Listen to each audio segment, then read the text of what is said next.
And we're back once again in the building. The NBA playoffs are a week away. It's time. It's time right now. We're coming to the close. Regular season ends on Sunday. Playing start on Tuesday next week. And then we get into the real business. The real business end of the season. Man, like CM in the building once again. What are you saying, bro? Hey, unlike Andre Onana, we're not fumbling the bag. Yeah, we're not fumbling the bag like him. We're here every single week, ready to talk about basketball. We ain't fumbling. We ain't getting pickpocketed, giving up wide open layups, getting our ankles twisted and contorted. We're here. So large ups to everybody inside, innit? Make sure you hit that like button, subscribe to Pros Only Sports, notification bell. If you're new, share to your friends and frenemies. CM said it himself, man. Make sure you do that, man. Make sure you listen to what he said. Chino is stuck in the G League right now. And he will stay there. He's staying there, bro. I don't want to hear nobody coming to the office talking about, boss, let me get some minutes. No. You're staying right there, bro. You need to go get your reps. Big up to Chino, as always. There's a code of conduct. And he's breaking every rule right now. He's broken every single rule, bruv. 3 weeks in a row. Nah, man. Nah. Nah. Nah. Big up to everybody in the chat, man. Big up to man like NA. See, look, you're coming here with the trolling. It's okay. It's okay, bro. The season was done for me a while ago. I don't want to speak anymore. I'll speak, but about other stuff, man. Man like Rich, bro. Big up yourself. Yeah. We're going to talk about that game very, very soon. Yeah, there's criticism for him. Please. You. Don't worry. I'm saving the smoke for AFCON, innit? I'm saving the smoke for AFCON in December, bro. Don't worry. Yeah, no, yeah. It's okay. It's okay. But anyway, there's only one place to start. One place.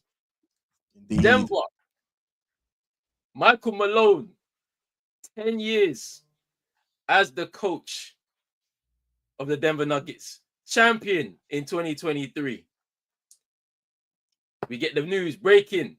Shams, Tuesday, he's out. Alongside the GM, Calvin Booth. What went wrong? A couple of reports. Let me just get these reports, man. Like I made sure to take my screenshots this afternoon. So they said the players began to lose faith in Michael Malone after he gave Russell Westbrook special treatment. I don't believe this for 1 second. They love to scapegoat Russ a lot. All the while, Malone's choice to continue supporting Westbrook, despite the frustration he was causing on and off the floor, ultimately led to a loss of credibility amongst the team's key players. It was one thing when Malone handled Jokic and Murray with more leniency than the rest of the group, but affording Westbrook that same sort of treatment, even with his Hall of Fame resume, wasn't well received by some. And then the second piece of news was the Denver Nuggets ownership was reportedly against trading Michael Porter Jr. Trading Michael Porter Jr. was the most obvious pathway, but sources say that not only was the market cool on Porter for multiple reasons, but ownership said had said 2 months before the deadline that they were against trading Porter. So remember last week when I was talking, or maybe a couple of weeks ago, when I was talking about they should have moved off of Michael Porter Jr. because the production has not been the same since that championship season. And there was a lot of moves out there for that to happen, but we'll leave that to the side for now. Bro, what's your thoughts, first and foremost, on Michael Malone out in Denver? We saw with Taylor Jenkins not long ago with 10 games to go. The Memphis Grizzlies dismissed him when they still have a postseason berth to fight for. The Denver Nuggets. This is even more bizarre. When I saw it, it was even more bizarre that at this point of the season, getting ready for a playoff run, you don't just get rid of the head coach that had been there in your glow up journey, but you also get rid of the GM. Now, we've seen in the past that they've had a rocky relationship, um, throwing jabs in the media at each other, disagreements in terms of the way the team was restructured, especially when you look at their championship team. Now, it's always difficult rebuilding, I feel like, and I think we've seen that rebuilding after winning a championship because there are sacrifices that players are not willing to make. Especially if you win a championship and if you're a key contributor, you may want to go for another team because they're offering you money that you can't refuse. So you'll sacrifice that because you're an NBA champion and you want to go on and start thinking about other endeavors and so forth. So it's a situation where people always thought that it was one or the other. But the Denver Nuggets have decided to get rid of them both now, which is incredible. And like you said, bro, when I saw that report speaking about what Russell Westbrook, I was like, it's BS. It's complete BS because the first person you go and blame when for most of the season, can I say that this is probably only happening because of the incident that happened the other day where I don't remember what game it was, but there was an incident that kind of riled people up about speaking about Westbrook again because of his late game execution and the mistakes that he made. But for the majority of this season, he's been positive. He's been a positive effect on this Denver Nuggets side. So for news like that to come out, it's disgusting. And also preferential treatment towards the stars. If you're speaking about Nikola Jokic, I mean, I'm pretty sure that happens across the league. If you have a superstar, they are going to get preferential treatment over the rest of the team because at the end of the day, your success lies upon them. The Denver Nuggets without Nikola Jokic are nothing, Yeah. you know. And if you want to speak about Jamal Murray, he has shown the tendency to produce star-like moments when it matters the most. Injuries have hindered him. His inconsistency is a large frustration, I'm sure, yes. But he has showcased moments and has stood up when it has mattered for the Denver Nuggets more times than not in his time there. So I felt that article didn't get us anywhere closer to finding a legitimate reason because at the end of the day, the three people that were highlighted are at least two of the three are destined to be first ballot Hall of Famers. So okay, they're getting preferential treatment. They deserve it. They earned it. So what are you gonna say about that? So my thoughts towards ownership. Now we know about the Cronkies. Yeah, see, yeah. Thank you. Start, bro, because I was gonna come in with that, but go.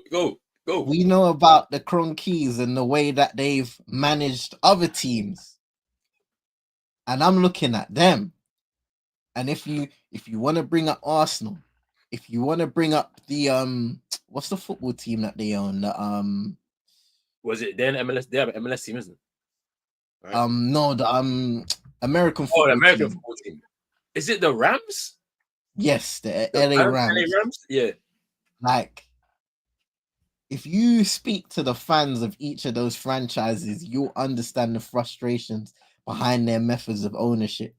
And you know, Stan Kroenke in recent times has hid behind his son and has allowed his son to kind of be the face of a lot of their teams and the vocal leader behind everything. But at the same time, those frustrations still exist. And I'm looking at the Denver Nuggets over time, the decisions that have been made since winning a championship. Of course, you can look at Calvin Booth and the way that he's kind of restructured the team as a general manager, but ownership also plays a large part in what the team does and how the team operates. They will communicate and they will tell the front office what they can do based upon financial restrictions and what they're willing to do, what they're not willing to do. And I just feel like such a bizarre decision to get rid of both the GM and the head coach only a few days before the NBA playoffs begin. And we've been speaking about the Denver Nuggets as a team that, as long as you have Nikola Jokic, you have an opportunity. They were close to getting to the conference finals last season. You can speak about their deficiencies all you want, but once you get to the playoffs, they always have an opportunity to make a run of some sorts. Now, the guy that's taken over from an interim standpoint, I've heard that apparently he actually no, that was I think that was something to do with the Memphis guy, but that's another conversation from within itself, because I think the guy at Memphis, he reshaped their offense and changed their offense for this season. So there's been a little theory behind the fact that they kind of wanted to put him in that position to become their head coach, to prevent him from leaving elsewhere and having other teams around the league snapping him up. That's pretty But interesting. when it comes to Denver,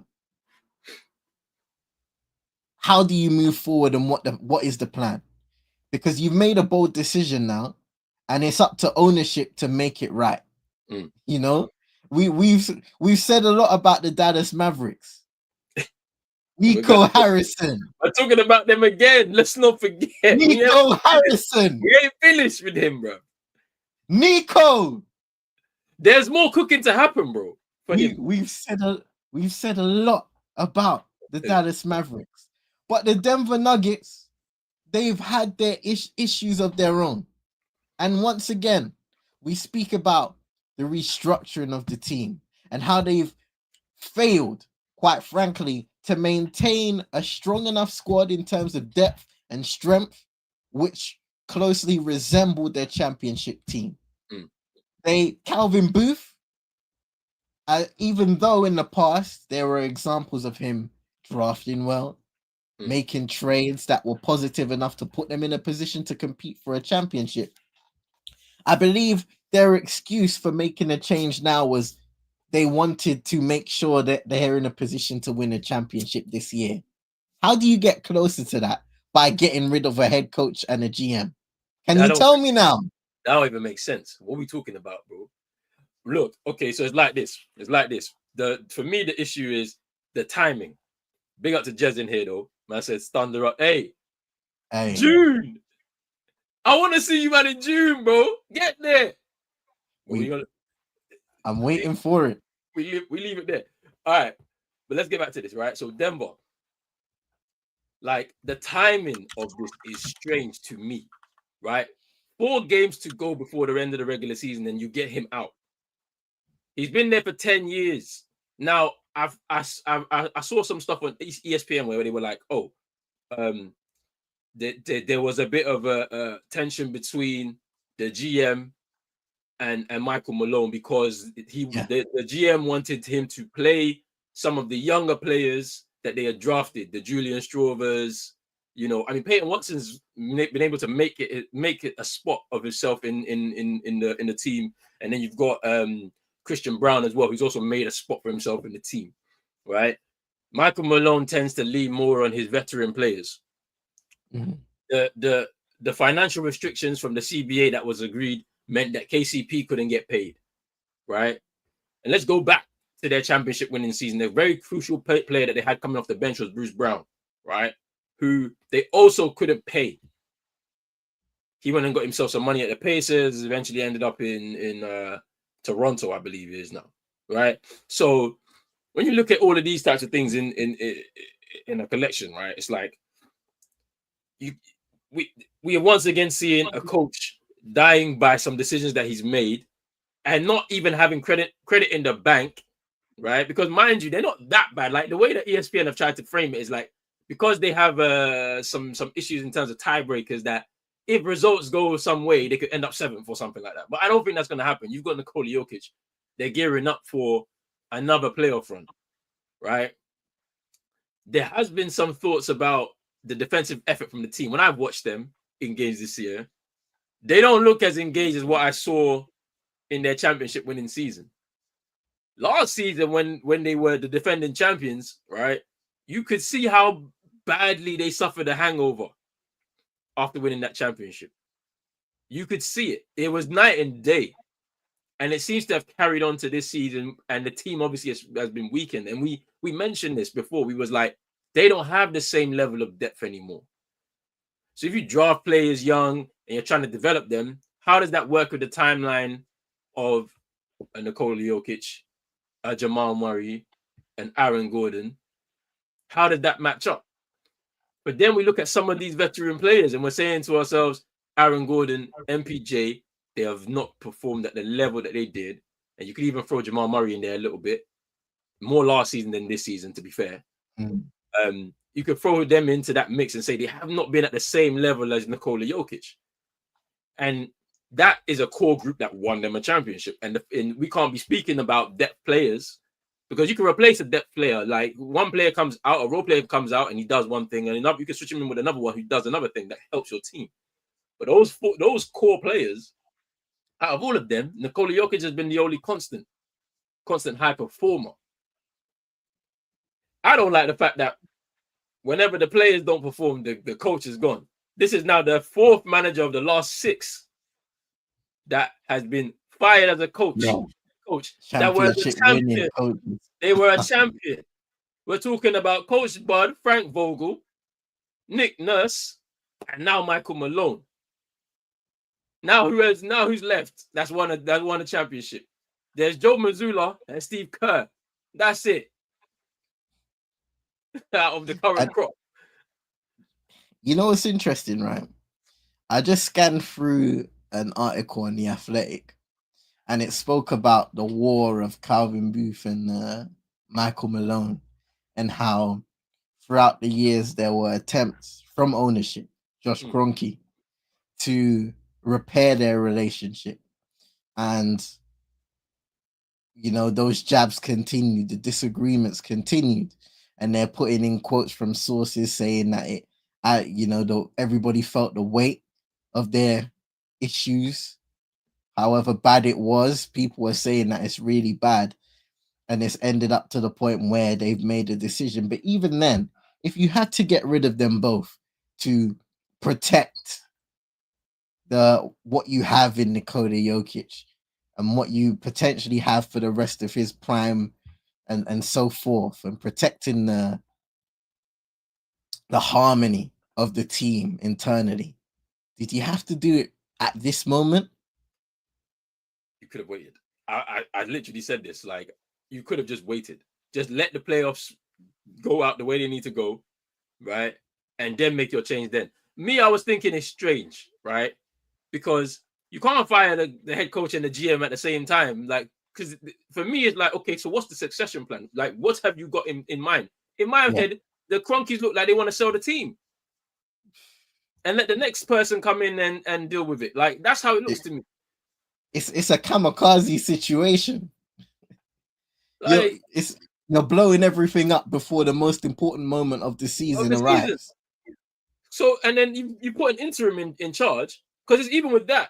It's like, if you're going to do that, you need to be definitive about your decision, you know. We already know who our head coach is going to be. It's like Taylor Jenkins, you should have been speaking to him as soon as, you know what I'm saying? And then said, all right, we're replacing it. He coming at the play, like, let him do it. Because that would have been cold, though, as a move.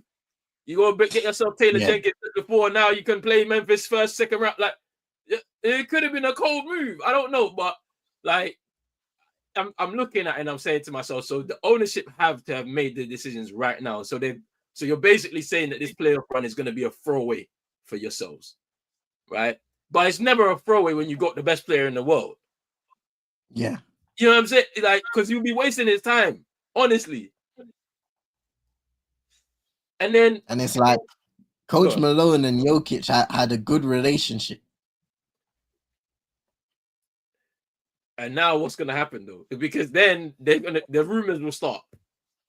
Because they will be saying, I'm telling you, Lakers edit. I'm seeing Lakers edit. I'm seeing Celtics fans saying, let's complete the job. I'm like, yeah, chill, bro. For Chino, it's the Miami edits. The Lakers one is an interesting one, though. I'm not saying for Jokic, just in terms of who they will eventually grab as the starting center, because they know Jackson Hayes doesn't do it. So I see something interesting happen. Even though if they do it, there's no guarantee it's gonna work. But it'd be interesting though.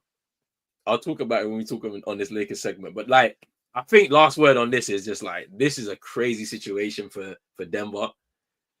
The thing about Michael Malone is, I don't think his stock falls because of this situation. There's teams are going to be ready to make a coaching change and bring him in because of the work he's been able to do with the Denver Nuggets. He has his body of work in Denver, 10 years. You can't take that away from him. Being an NBA champion, nurturing some of the special talents we have today. I mean, getting the best out of a Nikola Jokic, who grew into being a 3-time MVP, a surefire Hall of Famer when it's all said and done. Like, hey, and then as Jez said, yeah, wrap we it up. need we like, where's the new commissioner? Trust Hello. because we have them dark conversations about people being frozen and then defrosted, bring them out. Surely you got a dupe. Trust me, I'm telling you, if the league allows that to happen, I want the Chris Paul situation. I want the veto, bro.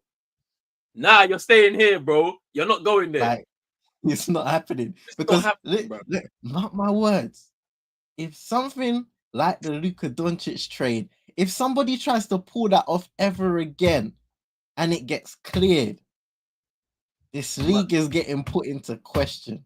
Bro, we're all switching to EuroLeague, bro. All of us. EuroLeague. Get the flares out. We're here, bro. Because if that happens, if any of that, because at the end of the day, we know that was fixed. It was fixed because, and we're gonna talk about it. We might as well go there now. Let's jump there now because Nico needs more cooking. Thank you, Jez. We're going there now. Luka Doncic drops 45 on his return to Dallas against the Mavericks. 45, 8 and 6. The Lakers win 112-97. Luka, an emotional return, got his tribute video. He was, tearing up. You could tell, he's still like, whilst he has settled and he's playing some really good basketball right now. It still hurts him because that was his home. He grew up there, became a man there, became a father for the first time there, whole family there. And now he's on the opposing side and he drops a big one on them to mark his return, bro. Like, what do you think about that return for him? And how that's helped the Lakers in terms of their playoff push, because they've clinched a spot in the playoffs now officially. And I believe they're one win away from the third seed, I believe. Yeah, just looking at it now, yeah. But they may have tiebreakers on the Nuggets and the Clippers. I'm not too sure, but yeah. I mean, you saw the footage of him on the bench. Couldn't even look at the tribute. I mean, the most shameless organization in the league today. the most shameless organization in sports we have today.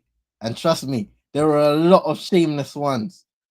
But the audacity to come out here and put a tribute video after what you've done. I don't even care. Because it's not even just, Nico Harrison deserves the blame. But there are multiple men in there that let this happen. So this is a shameless There should have been no tribute video. Send it in the post. He said no video. Put it on the website. Don't play it in the arena. Don't play it in the arena. The guy was in pain on the bench. Couldn't even look at the video. This is what they did to him, He didn't want to leave. You had people like Trae Young talking about he was gonna stay there. He wanted to stay there. He was gonna be a Maverick for life. And look what you did. You traded in your future for a championship this season.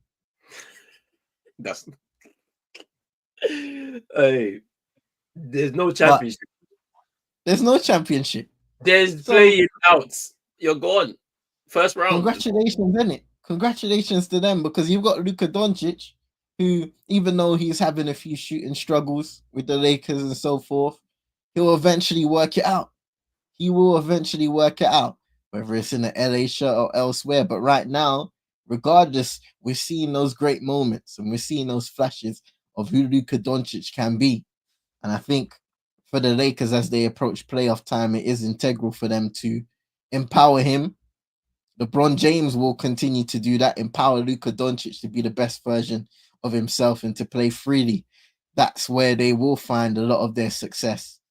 With those two collaborating well on the court and allowing the other guys around them to also benefit from their strengths, which in terms of passing, in terms of sharing the rock is up there. Two of the greatest passes in the game we have today, and offensively, those two are brilliant as well. One guy's the all-time leading scorer. The other guy, he's got a mean step back, and if he gets those averages up in terms of his shooting, is able to become a little more efficient. Once again, we'll start to see that dangerous guy that was in a Mavericks uniform causing people hell in the NBA playoffs. So, I mean, it's expected, isn't it? You return to your former stomping ground, you want to perform well. And I think the Lakers got a great victory that puts them a step further to securing a really good seed in the West, a competitive Western Conference, which it didn't always look that way when we thought about the Lakers. They had a strong start and tailed off under JJ Redick, but they were able to acquire special talent. And when you have special talent, you find a way to win games. You find a way to seed high, and you find a way to discover success. So they're in a good place. The team that they dropped off is most definitely in a bad place, and they deserve it. I'm not gonna say the players deserve it. I feel for AD. I feel for Kyrie Irving. I feel for a lot of the guys who are coming off a finals berth last season, and everything seems like it has, in quick succession, fallen apart. This is going to be one of the extraordinary sporting stories. 30 for 30.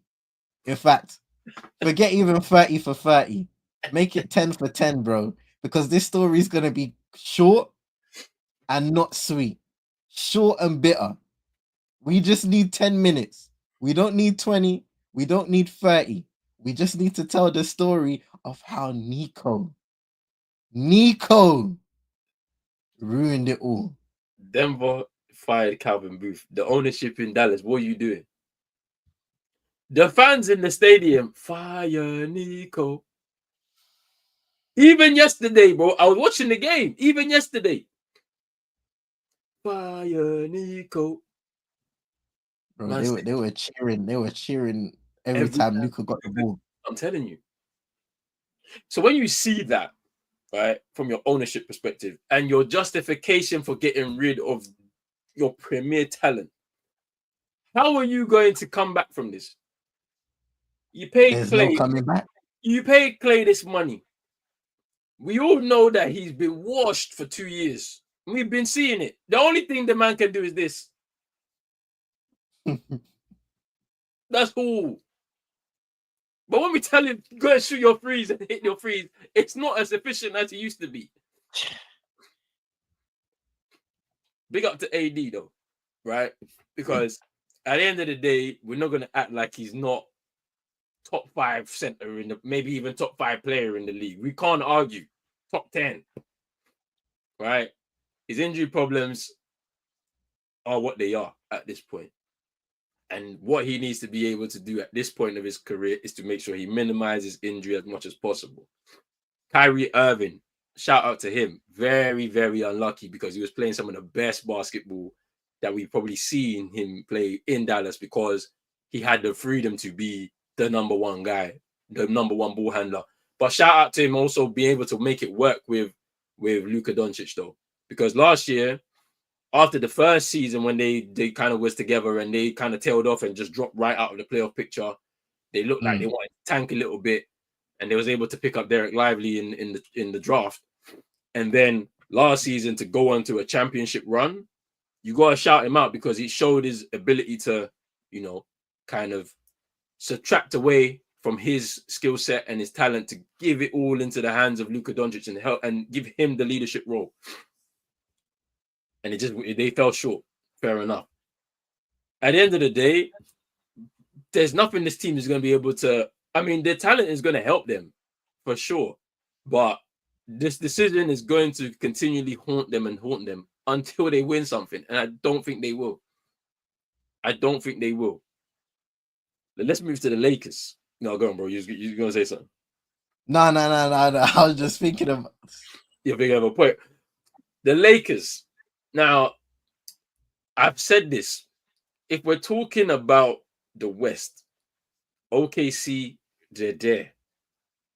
They are right there at the top.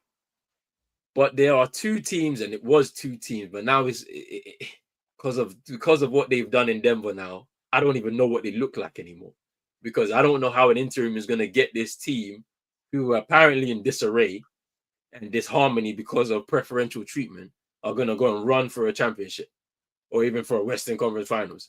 But the Lakers, fresh off of a win against OKC, let's not forget Sunday night, where, yes, it's an anomaly because of the way they were shooting. They were shooting the three ball at a crazy rate. They don't shoot the ball from three very well. They're not that type of team.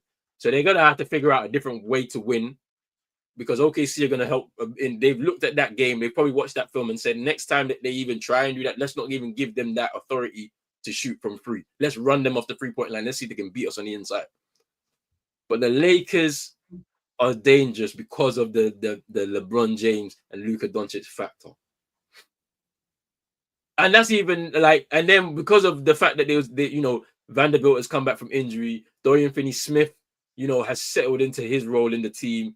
Austin Reeves has taken on a larger role now because it's an addition by subtraction. When you remove AD as an offensive weapon there, now Reeves gets a larger role.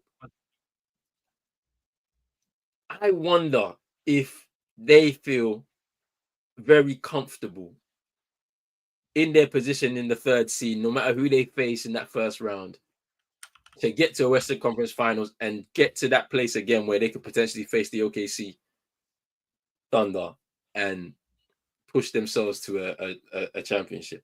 At the end of the day, it would be an interesting conspiracy theory. The same year that they get themselves top 5 player in the league, if we're being honest, they get put into the NBA Finals. Adam Silver writing the checks again, cashing the checks again. Crazy. And big market teams, they pay. Crazy. Ratings. Crazy. But yeah, hey, shout out to Luka though, man, because dropping 45 on his return, it's not easy, especially against a team that you thought, I'll be here for life. I'm the king of the city. The fans still love him, but they hate Nico. Has the keys. But they hate Nico. Nico, you pay for your crimes, bro. Not now, but someday. Out of all of the people that have left, he deserves to stay there and endure all of this. It's mad. It's mad. Right. Next topic.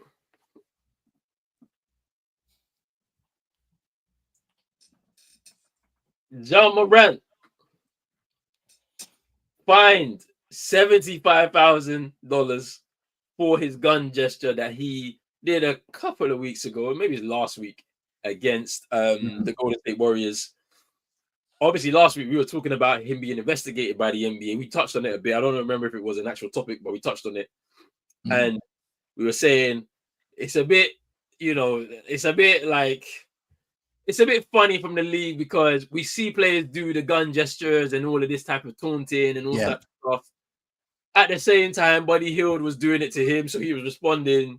So why weren't they investigating Buddy Hield for it? But we know because Ja has, some prior history in terms of his conduct with the league, that was always going to happen. Then he gets the fine. A few days later, he scores, and his new celebration is with a grenade. And I'm looking at that and I'm saying to myself, you gotta chill, bro. Like, you know the situation, you're antagonizing the situation right now. Yeah. You know that they're watching your every move.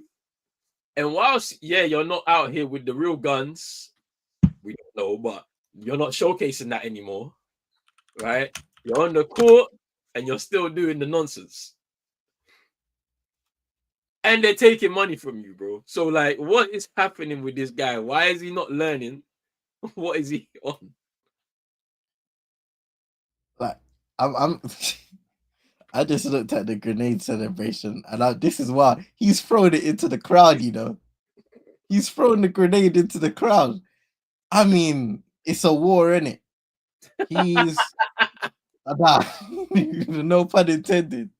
I thought you did that on purpose. Hey, nah, I didn't.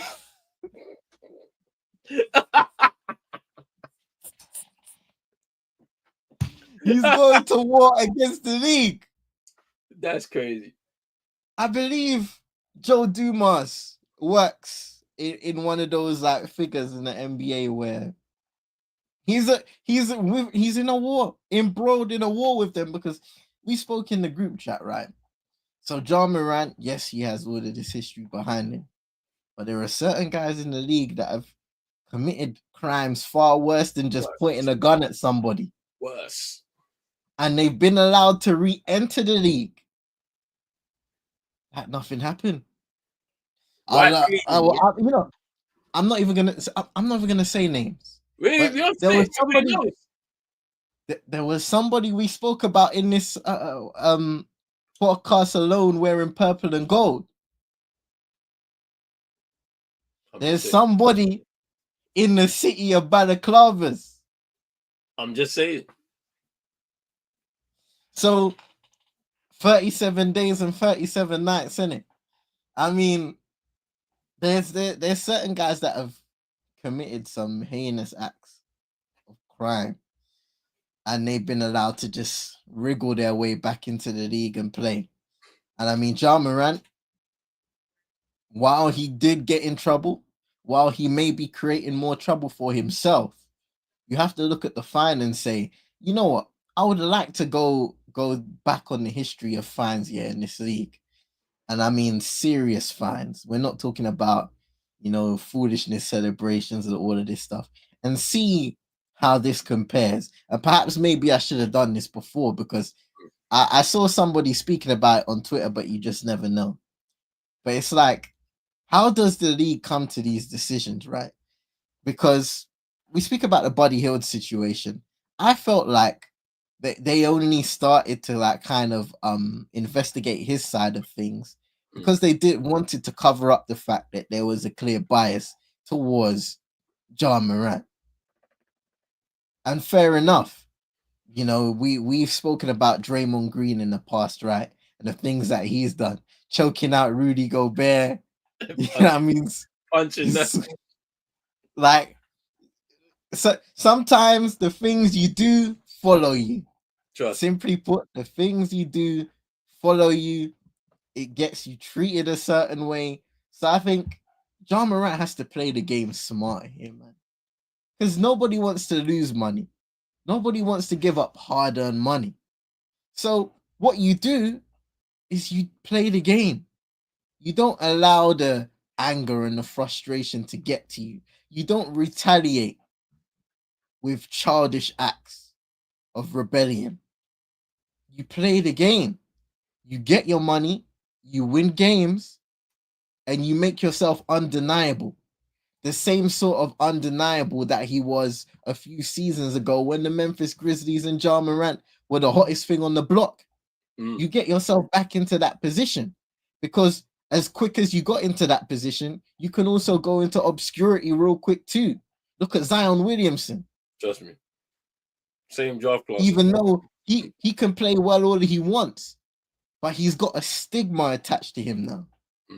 So, and all of the off-court antics and so forth, it follows you in the league, because sports has become more of a business than it is sport nowadays. So everything that happens in your personal life will be elevated in significance and importance, because guess what? You are a representative of the National Basketball Association. Therefore, it does matter what we see and how you conduct yourself on and off the court. So he needs to play the game a little better for me, because we can speak as fans. He can speak on Twitter with his comments blocked off. They've been doing that. Speaking about the injustices and all of this stuff, which may or may not be true to a certain extent. But you've got to be smarter when you're going up against executives, multi-million, billion, trillion, whatever you want to call it, and people that are at the top of the food chain. And you're close to the bottom when it's all said and done. Doesn't matter how many hundreds of millions you earn, you still work for people, and they have the power to get rid of you as they see fit. So you have to make sure that you're holding it down for yourself, you're holding it down for your teammates, you're holding it down for your coaches. Taylor Jenkins is gone, so that clearly didn't happen. And most importantly, you're holding it down for your family. That's the way I see it as of now. The thing about it is, we spoke about it last week. I remember now. The conversation after this is about Taylor Jenkins and what happened, and I was speaking about Ja Morant being at the center of all of this. This organization, he's at the center. He has to be way more mature than he is acting right now. Because at the end of the day, your future is linked to the actions that you make. Like you said, bro, just right now, you've explained it in the right way. If he's not careful, I'm not saying he's going to be out the league, but he's definitely, the league will make sure they put you somewhere where they don't talk about you anymore. You will fade into obscurity, kind of. Like the way he plays, I don't think it could ever happen, right? He's a very explosive talent. Like, you know what, when people are coming to the stadiums and the arenas to come and watch him play, but they'll put you somewhere you don't want to be. Milwaukee, Detroit, Atlanta, Brooklyn. They'll put you there. The capital. Washington, Charlotte. They'll put you there if you're not careful. They'll have man doing that shiesty. They will put you there if you're not careful, bro. But like, yeah, maturity is a big factor for me, where when I'm looking at him and I'm saying, look, you can't just keep reacting, right? I know you want to be yourself, but it's only going to take you so far. I look in the direction of someone like Anthony Edwards, and some of the off-court antics and allegations and stuff we're seeing right now. The thing about him is good. He's self-aware. He knows I can't be the face of the league because I'm doing all this stuff off the court. Cool. But even with that type of stuff, it's following you to the point where you're not going to be getting the endorsements at some point. When it starts to becoming, because your personal life will start to spill into your professional life, and then all of a sudden, it's over. So Ja Morant needs to be careful, because the league will make sure they put you somewhere that you don't want to be. And you can't be losing this money just off of the gestures. Gestures, me do gesture and then 75 gone. I'll cry. I'm crying, bro. And the league send us that 75. They don't need it. What do they need it for? At the end of the day, it's interesting as well, because I think he's also suffering from the impact of no Dylan Brooks. The reason why I say that is because Dylan Brooks used to be the guy doing all the antics, the trash talking. It took heat off of Ja, allowed him to play his game. It's interesting. You have that enforcer that's gonna take the bullets, the Isaiah Stewart type in Detroit, the guy that's just there, take the bullets. Yeah, he will do all of the antics and all of that type of stuff and let the star be the star. Mm-hmm. They don't have that anymore. And like, I think the team loved the fact that they were underdogs, chip on their shoulder, right? But when you have one guy doing that and the rest of the team can play to their strengths and their talents, That's where it works. And I don't think, look, they will send you to Fenerbahce, bro.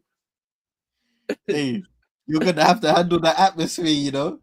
When you got all them man barking at you, flares, things being dashed in your direction. Crazy. You'll be fighting people, bro. Them people, they don't play with their sports, The Turks don't play with their sports, bro. I know. Them people, there's somebody I went to school with, yeah. Big up to my man, if he ever watches my stuff. The guy go on tour with the Fenerbahce fans. A big Fenerbahce fan, Man go on tour, away games, hooliganism, all of that.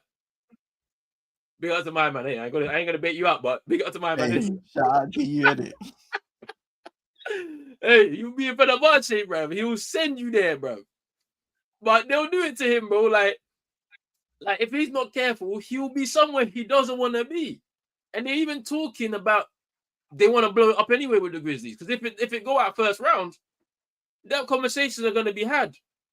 Oh, Ja, great player, but the off-court stuff, man. And then all of a sudden they're making moves. They're making moves. I'm just saying, bro. Like it could happen. I hope he gets it together, man. For real. But we in the West, though. We're talking about the West now. This is the next topic now. Look at it. Right now, between 3rd and 8th is like 4 games between them. 3-4 games. 3-4 games between them. Where are these teams going to be placed? Because you look at the matchups right now, and I'm actually going to pop this on the screen so people can see the playoff picture that I'm looking at. But it's looking peak with 2 games left for each team. I think 2 or 1 game each, because I know Sunday is the final day. There's some teams playing tonight, some teams playing tomorrow, and then everybody plays on Sunday. I'm gonna just share my window right now so people can see that.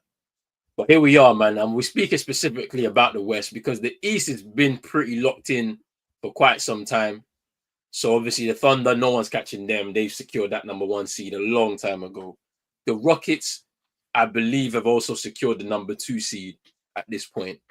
Right? No one's catching them with the amount of games that are left. But then, as I said, from 3 down to 8, we don't actually know which teams are being placed where. What do you think, bro? Like, what is your prediction ahead of the end of this regular season? Who finishes from 3 down to, let's even call it 10? Because now these teams are locked in. The Phoenix Suns are out, and we're going to speak about them as well.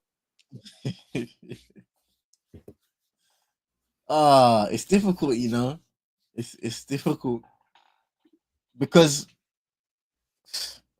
all of these teams, the LA Clippers are on a good run now, won their last 6. They're trying to secure the bag. Memphis, they've won their last 3, looking to get that playoff berth and avoid the play-in. I mean, who would have imagined that at a certain point, especially after the Jimmy Butler trade, the Warriors going back into the play-in spot now? Potentially a matchup with the Minnesota Timberwolves, which is a crazy matchup. One of those two does not want to get eliminated. One of those 2 teams need to be in the playoffs. Both of those 2 teams need to be in the playoffs right now with the moves that have been made in recent time. And then you look at the Mavs, I mean, dead and buried. The Sacramento Kings, they're one of those strange teams, isn't it? It's like, you have those teams, right?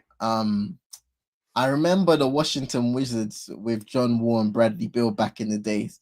They used to call them a team that was good, but they're never good enough to really get over the hump, because eventually there'll be a better team that will come and wipe them out. The Sacramento Kings are probably below that now after everything that's transpired. Obviously got rid of their head coach. De'Aaron Fox is still there, but to a certain extent, is he committed to that organization like he once was? I'm not 100% sure. De'Aaron Fox has gone to San Antonio, bro. Remember? Yeah, I completely forgot about that. That's on me. Zach That's on me. Zach LaVine and DeMar DeRozan, DeMar DeRozan, the Chicago DeMar Kings. DeRozan. Yeah, I completely forgot about that. But when Matt Brown was good, they did speak about kind of like their relationship, even though they put it down, and like De'Aaron Fox's future in the franchise and his commitment. And obviously he's over in San Antonio, which Mm, that's a different scenario now. I think they're looking at next season and really yeah, hoping to elevate once Wemby gets healthy and they can start working towards potentially improving in that sense. But the Kings, Zach Levine, DeMar DeRozan are those great scorers of the basketball, good basketball players, but not exactly needle movers and people who are going to improve the team to a certain extent to the point where they are a threat in the playoffs, even if they get to that moment. So those two teams essentially is dead and buried for me. Um, but it's interesting, right? So you got the Houston Rockets. Congratulations to them. OKC, you've had alongside the Cleveland Cavaliers in the East some of the best regular seasons in NBA history. The Lakers, a lot has turned around for them. We touched on that. But the Denver Nuggets, you spoke about it. What are they going to be now? I know they won their first game post Michael Malone. 2 games to go. What are they going to look like? I predict those teams remain in the positions that they're in for the most part, especially with the Clippers playing so well, winning games. The Memphis Grizzlies are quite interesting because they've been able to get out of that playing spot. Or will they be able to maintain after winning their last three? The Denver Nuggets, I feel like they're fine. So for me, it's about that 5 and 6 spot because Golden State, they're half a game. Were they half a game behind on the Memphis Grizzlies? yeah. So things can change there. And I feel like it will be either Memphis or Golden State fighting it out for that permanent playoff spot in the end. But I feel like for the most part, it is the way we'll see it come playoff time. And I'm looking forward to what the playoffs has to bring, man. It's been a strange end to the regular season when you put together the news and the dismissals, the trade deadline, everything after All Star break. It felt like we were living in a parallel universe. Yeah, for We sure. we we we hopped in the TARDIS. Shout out to Doctor Who fans, and we traveled to some next end of the earth where outrageous things were happening left, right, and center, but they're treated like it's normal. It's not normal. It's not. I mean, bro, it's kind of crazy when you see. You mentioned the Warriors after going on that mad run since Jimmy Butler came in. For them to be in Yeah. seventh place, just shows you the strength of this Western Conference. It shows you how unpredictable it is, right? With the Grizzlies, they were like second in about January. They were second in the West, and they've dropped down to sixth. You know, the Houston Rockets, we shouted them out last week to hit 50 wins. They've got 52. They've locked in the number 2 seed. I think it's interesting though with them being in the number 2 seed. Young team, energetic, great defensively, not the best in offense, you could say. Will the Warriors and the Timberwolves be looking at that matchup and saying, if we stay here, you get a win, you're in that second seed matchup, and you can potentially find yourself in the second round after not having the best of seasons, right? Whoever's facing the Thunder, it's a goodbye, man. It's a sweep. I don't care who it is. They swept. There's You think there's he? It's a sweep, bro.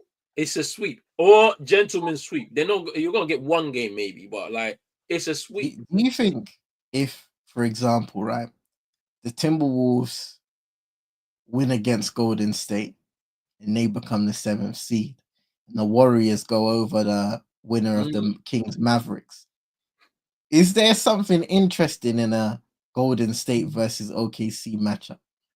it is. This is where we're gonna know what they're really about, the Thunder, right? Because Mhm. I completely forgot about that, bro. Like you're right. Like whoever loses, if it's the Warriors, let's say they lose and they go into that 9-10 win Yeah. matchup, right? And they beat them. whoever they face, then they go into that 1-8 matchup, right? It's a big test for the Thunder because that's the point where everyone has said, oh, they're not really, experienced. They're going up against Steph Curry, Draymond Green, who have won themselves 4 championships apiece now, trying to get that 5th, and Jimmy Butler, who is also, he's been a winner in the sense of, being able to take his teams to the promised land and just can't let them over the top. Can you imagine, if they face them? That would be a big test for OKC. And it's going to be one that they have to overcome. Yes. Can they do it? I think they can. Will it be easy? No way. That would be a series, though. That is going to be a big series. I would love to see it for the simple fact that to have a test like that in the first round is important, and it will set the tone. If they get over the hump, it will set the tone for how they want to continue and get those jitters out of the way. I'm telling you, man, the Wild Wild West is crazy right now. I mean, the Clippers have been sneaking up there. Let's speak about them real quick. Kawhi Leonard, he's back. He's looking shifty. Man's had 4 knee surgeries. All of a sudden, it looked like their knees are new. Hey, I don't know. I saw a comp the other day of like a Kawhi Leonard handle handle compilation from it. I saw that too, bro. When I saw the first one, I was like, hey, what's going on? This is this season. Hey, I said, hey, let's not forget he's Kawhi. He's that guy. Let's not forget. But yeah, they looking sneaky. And it's like, I don't know if Norman Powell's back or not. I haven't seen him. I know that Zubac he's had a career year, Zubac. He played the best basketball. Yeah. He's had a really good year. And like, it looks like they got something. I'm not saying we can't trust them. We haven't been able to trust them. But maybe it was all Paul George's fault. We never thought about it. Maybe it was him this whole time. Because I mean, he's playoff P, pandemic P, podcast P. Maybe it was him. What? I'll never forget, a little sidetrack. I'll never forget that advert, which I think came out in the pandemic. The bar game.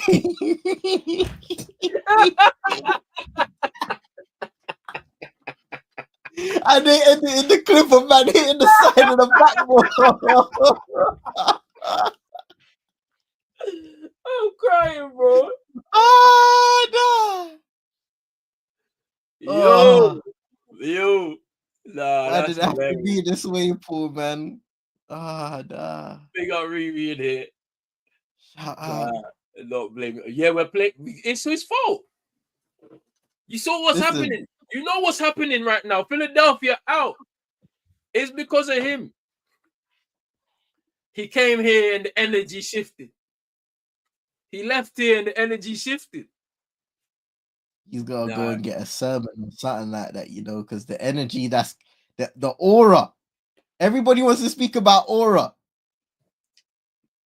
It's because of him. The energy that is following Paul George right now is that of a devil's disciple. You said it, not me. You said it, not me, bro.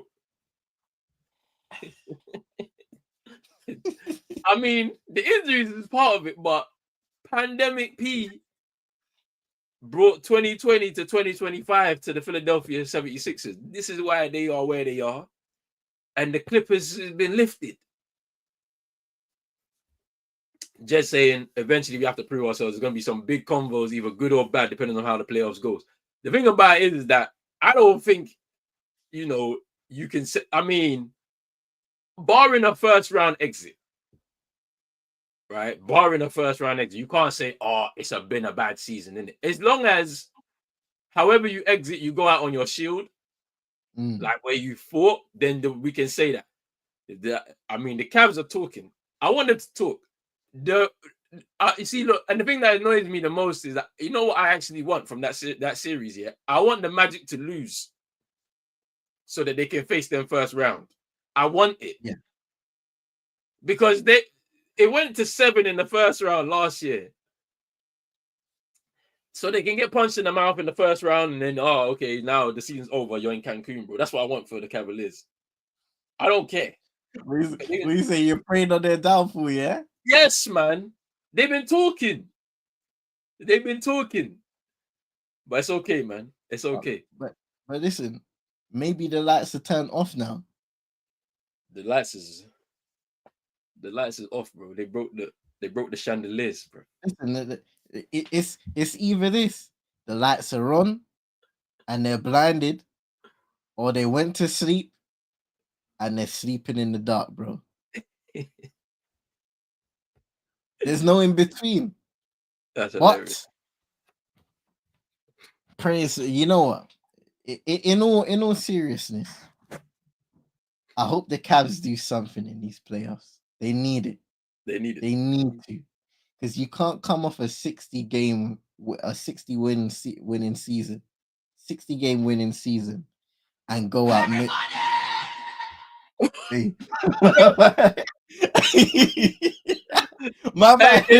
They're doing exorcism on Paul George right now, fam. You see the sermon that CM was talking about here. This is it, bro.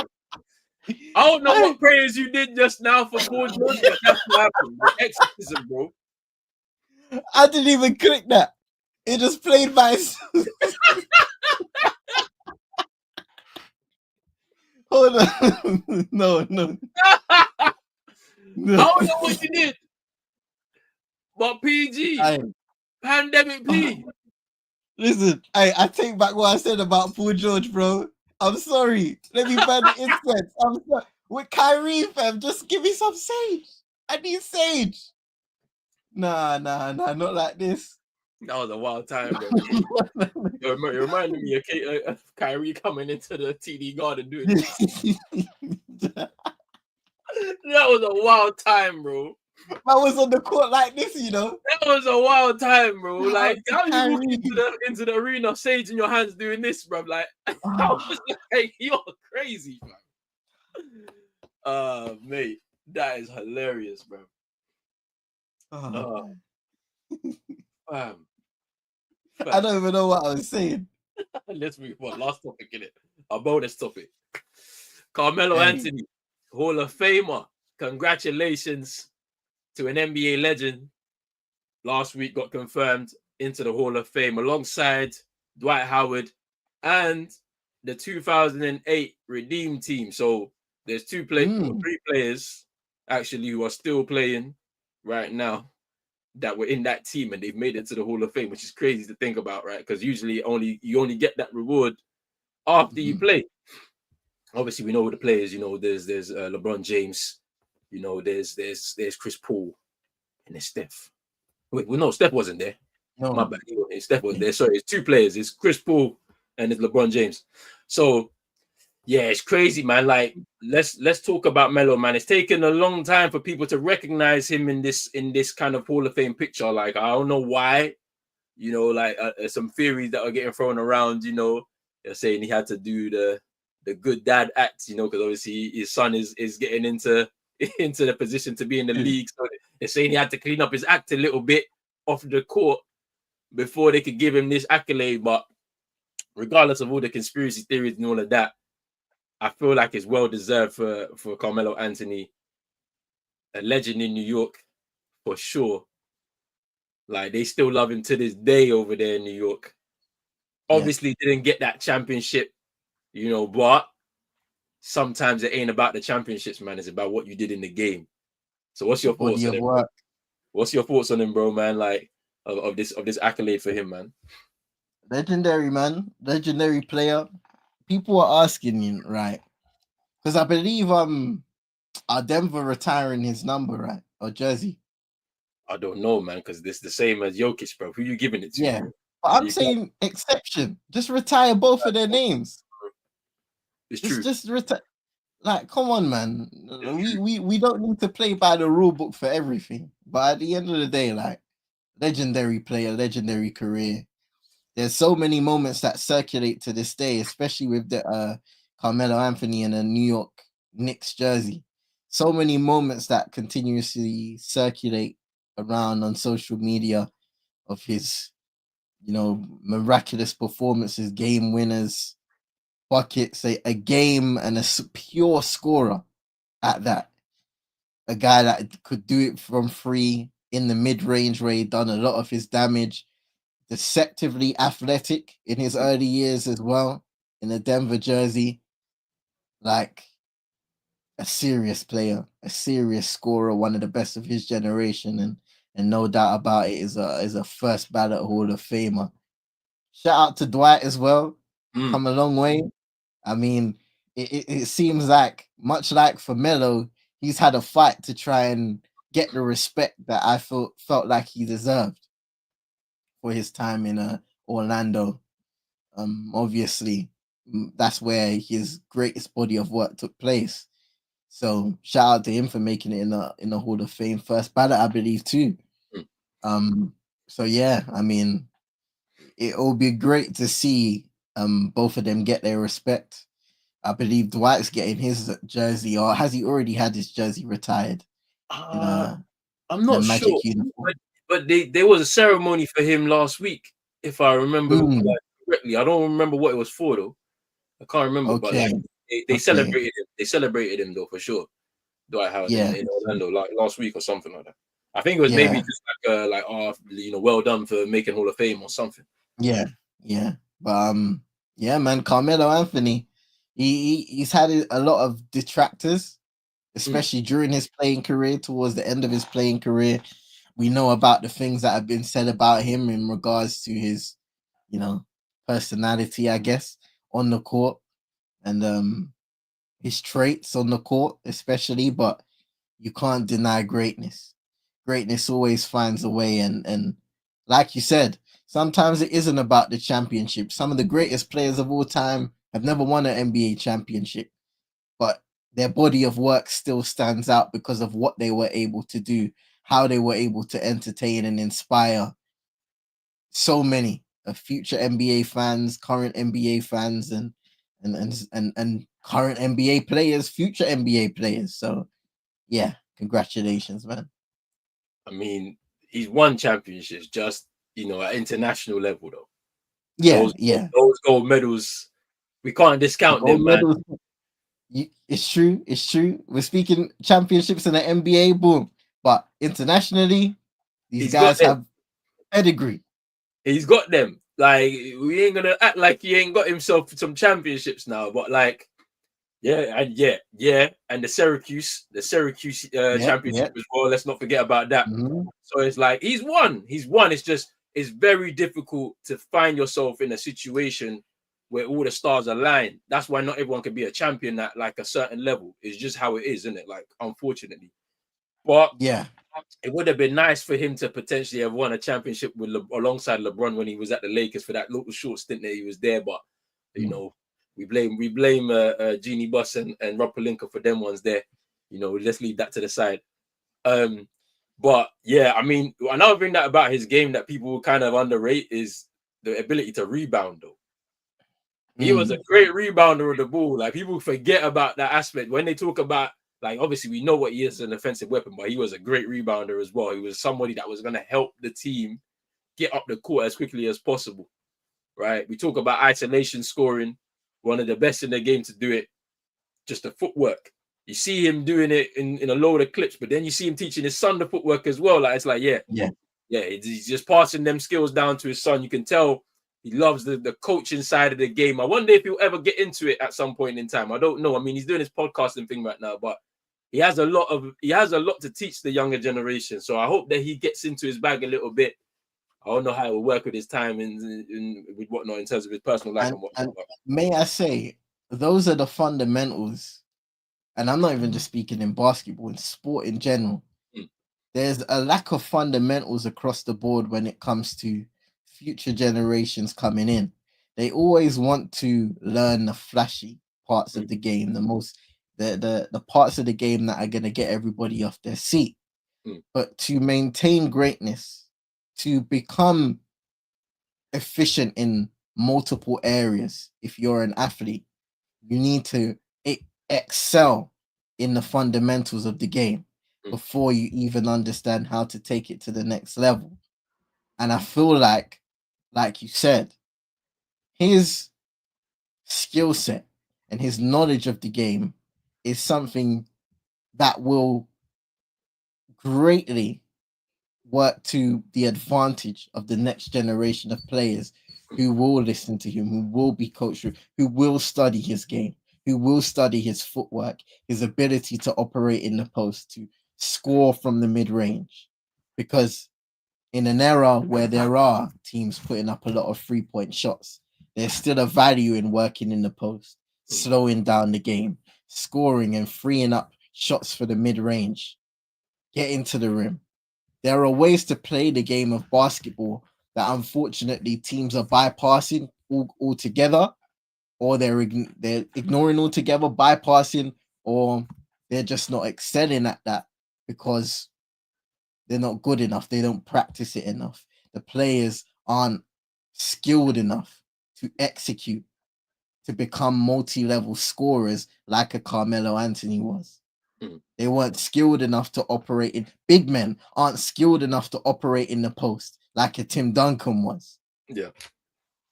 I remember for all the jokes that people bestow upon Russell Westbrook, one of his most patented shots was a mid-range banker. Yeah.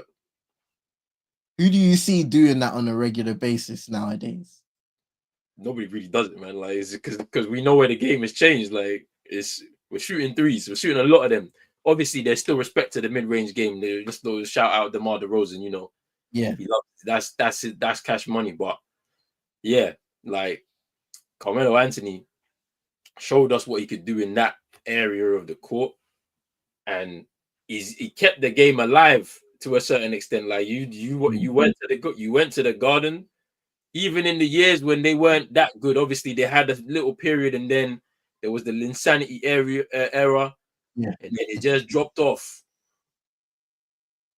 But he still made it live to go and watch games in New York. Do you know what I'm saying? But it is what it is, man. Like, shout out to him, Hall of Fame, and you know it's a good time for his family. You know, the son going to college, about to follow in his footsteps. It's going to be interesting to see what he does as well as he makes his way into the league, helping his next generation grow and all of that. But let's end it right there, man. Big free show. -1 Chino, bruv. Big man. Big man. I don't know if this G League stint is gonna end anytime soon, bro. I can't Oh lie. man. I can't lie. But anyway, the playoffs, they're starting very soon. You know what man is starting to do about Chino's career now. If you follow my drift, take off the hat, walk him into the sunset.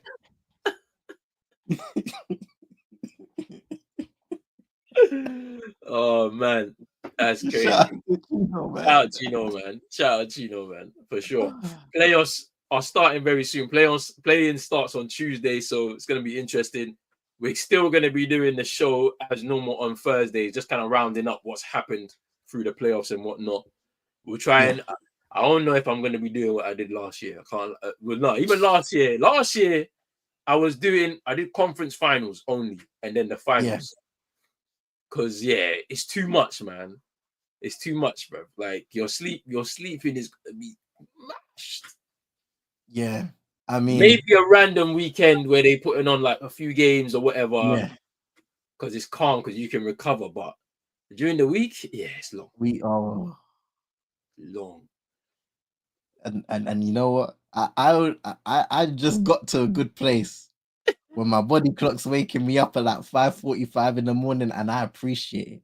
I can go to the gym, I can have Trust, breakfast at a good time, and I'll trust me. prepare for work, whatever I'm doing for the day.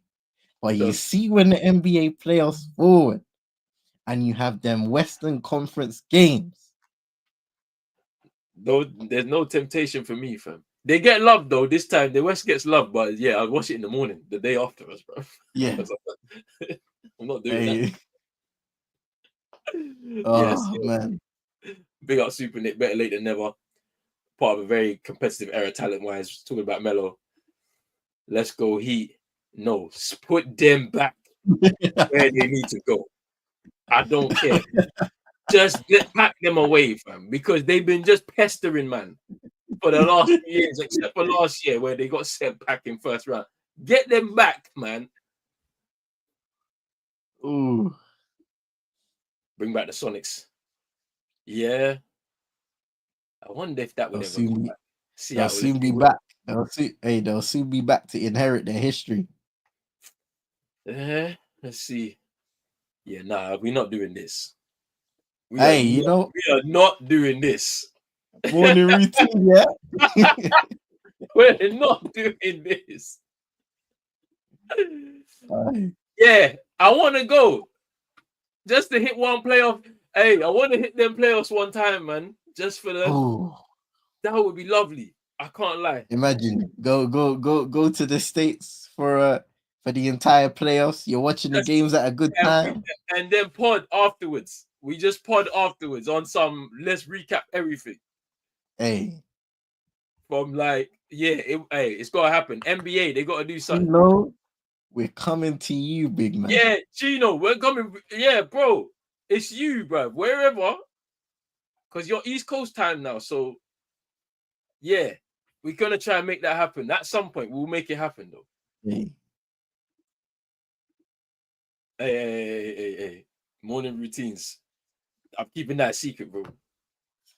All I know is I gotta go to sleep soon. That's what I'm saying. Just make sure you brush your teeth in the morning, innit? Make sure you do. Some people forget. Some people and it's telling. It's telling.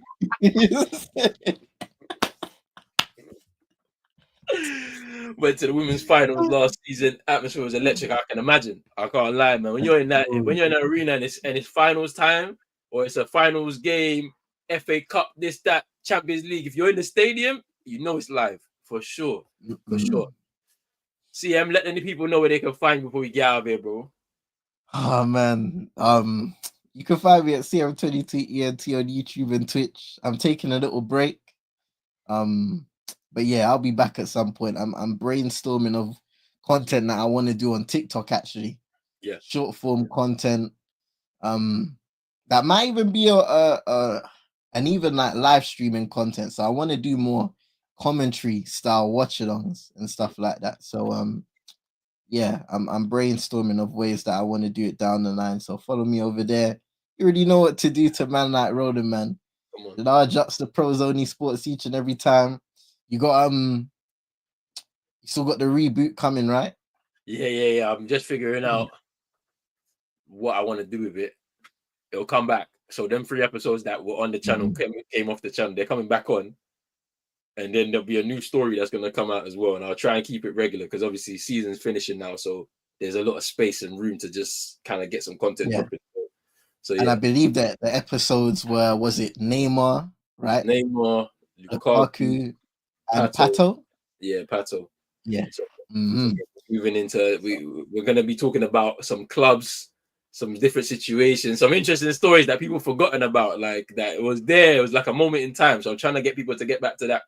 So you can just kind of go back to 2011 and you be like, yeah, I remember time that, yeah, I want people to be like that. It's going to be interesting. Yeah. People need to tune into the reboot. It's a really good series. Roland puts in the work as well. So you gotta make sure you're liking them videos, subscribing, sharing them to the people that you know, because the history of sport is at times more important than what's happening in the current day. Because the history is what gets you to this moment, and it's what educates you about what came in the past, what was in the past. And it allows you to develop a knowledge, an understanding, and a love for the sport further, because you learn about legends of the game, you learn about greats of the game, you learn about tragedies, you learn about success stories, you learn about all of these things that have happened that you may have never even knew. That's what I'm saying. There's some stories that I have that I remember because I was there at the time. I was like, this is crazy. You fast forward 12 years, right, and it would have been forgotten about. Yeah or not? Yeah. Please, auntie, please, man. Honestly, Whoa! please, man. I Ah, can't I saw believe it. someone Coach Kamzi, he uploaded the Stephen A. Kwame Brown clip. He's got He has small small hands. hands. He can't catch the basketball. Oh my days, man. I don't know what we're gonna do with that guy, man. Well, I know what they need to do. You need to get him out, but it's okay, man. We live to fight another day. Next week we'll be in the semi-finals. It's okay, man. I believe. I believe. Indeed. Indeed. For now, though, remove all his media obligations. Yeah, trust. He can't be in front of anybody. No media, No. nothing. Don't make him sit next to the manager or anything before press conferences. No. I don't No. want him to talk. Please, bro. Because look what he did. Matic didn't even touch the pitch, bro. Matic was sitting in the stands, bro, on the bench, but it's mad. And you let him win. You let him win. They didn't win. They didn't win. Nah, he won, bro. He won. He won. He won the war. Oh, man. Hey, big up to everybody, man. Make sure you hit that like button, subscribe button as well if you're new. Hit the notification bell. We out, people. We're back next week. Big up.